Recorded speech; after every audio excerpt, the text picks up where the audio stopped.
It looks like it's over in Ukraine. And how do we know that? Well, the Washington Post removed their dedicated tab at the top of their homepage. Got this flagged over from Kit Clarenberg. You can see a great follow. He said this: "It's over, man." The Washington Post that says democracy dies in darkness. They had a full tab on the war in Ukraine for quite some time because we were told this was the most important existential thing that all Americans needed to care about for some reason. And we needed hundreds of billions of dollars to go over there. But now it's not that important. In fact, it is off the list. It was tucked in there between opinion and style, but now it's not there anymore. Now it's just opinion and style. Now they've got investigations and all the other things, but no more war in Ukraine. Isn't that interesting? So we'll see if we get any of that money that is currently flowing over there returned, but seems like the answer is no. There is no more money, but the current money is being spent hand over fist. But are they getting any more? Anthony Blinken, our Secretary of State, walks us through this conversation saying, the money kind of running out now. And to hear them admit this is interesting because they told us this was the end of America if Russia ever was able to succeed in their fight in Ukraine. You touched on this with respect to Ukraine, but there's growing concern internationally that further delays or outright denial of U.S. and EU assistance to Ukraine could lead to a Russian victory, perhaps in 2024. The administration has said that there are no additional funds to draw upon absent congressional passage of the supplemental funding request. So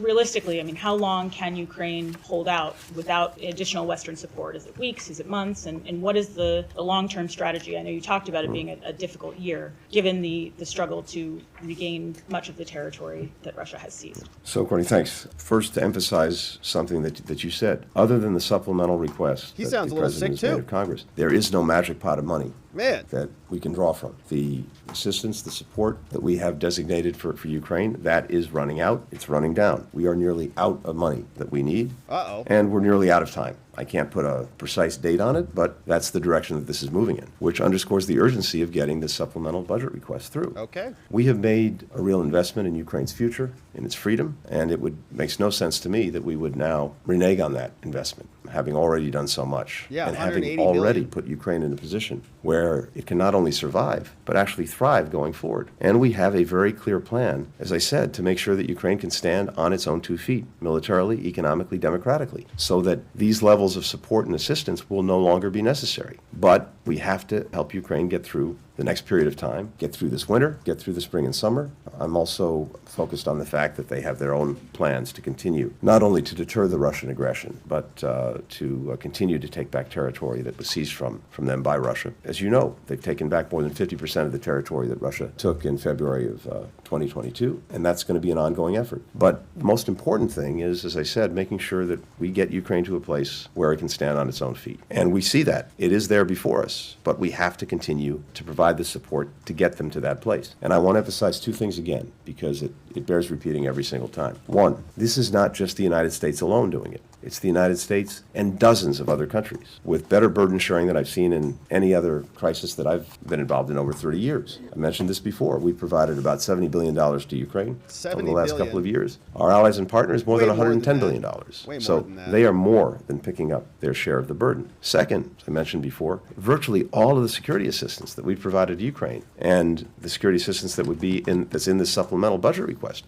that gets invested right here in the United States. That's where it's spent. And that not only helps procure the weapons that Ukraine needs, it provides good jobs here in the United States. It builds our own defense industrial base. So in many ways, this is a win-win for us. And it's why I would hope Congress acts quickly. And again, as I said before, we know who will be happy if, for whatever reason, this budget request does not go through. And they're sitting in Moscow, they're sitting in Beijing, they're sitting in Tehran.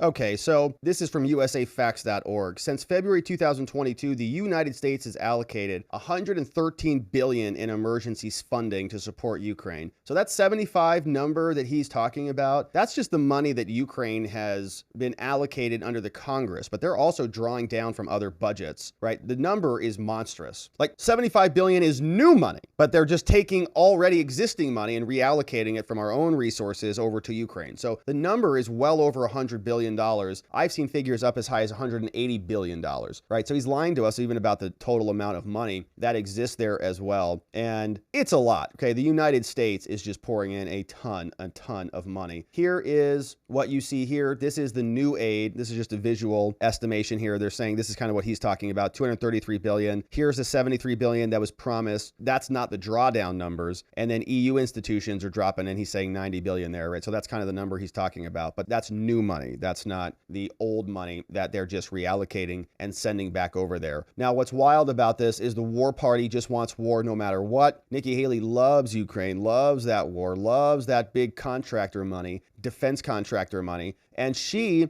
is now, I think, trying to connect the Hamas-Israel battle to Russia, I guess. She said that Putin's birthday is on October 7th. And so guess what? Hamas invaded on Putin's birthday. And Hamas, I guess, was delivering Putin a birthday present in Israel on his birthday. And so she is now, I guess, making the point that we need to support Israel to go after Hamas because Russia and Putin. Here is what she sounds like. Remember when I told you Putin hit rock bottom? Hamas invaded Israel and did all that brutality on October 7th. October 7th is Putin's birthday. Who's the happiest person in the world right now? Putin. Why? Because the U.S. and the West took all their eyes off of Ukraine, and what did we do? Started looking at Israel. Did Putin call Netanyahu? Nope, not for 10 days. You know who he did call? Hamas. They came the next day and they held hands and What did he say? He said, hey, man, thanks for the birthday present. I love it. I don't need any ties, okay? I'm a dictator of Russia. What I really want, surprise attacks. So thanks, Hamas, for my birthday present. said they were friends.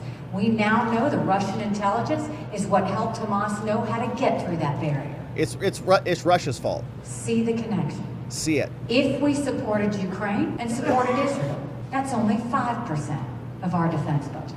So we have to go after Russia because Hamas attacked Israel. That's how psycho these people are. And if you watch this clip, watch this guy again, okay? He doesn't buy it either, okay? He turns to his wife, his girlfriend. Watch his face. He looks at her. He goes, what? Putin's birthday? Okay, watch this. Who's the happiest person in the world right now? What? Putin. Why? Putin's got his birthday hat on and he's blowing the little bazoo. Okay, so nicely done, Nikki Haley. Endless war. Even the dude in the crowd's like, this lady's a psycho.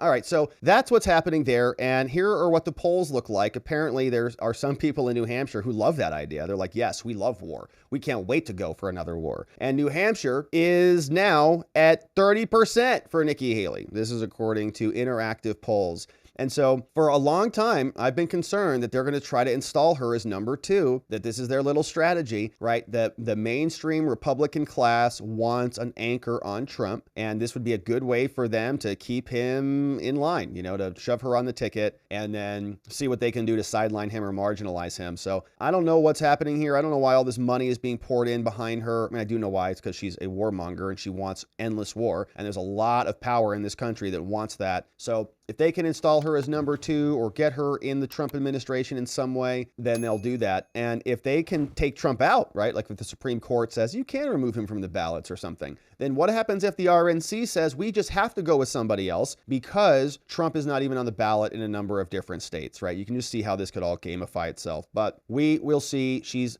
definitely nuts. Anything is Putin's fault. Everything that happens, you know, if you stub your toe on the coffee table, I can't believe Putin did that. So we'll be here continuing to cover this one, my friends. We'll see if there's any developments in the VP search from Nikki Haley as we continue to cover. Thanks for subscribing to our channel, and we'll look forward to seeing you on the next one.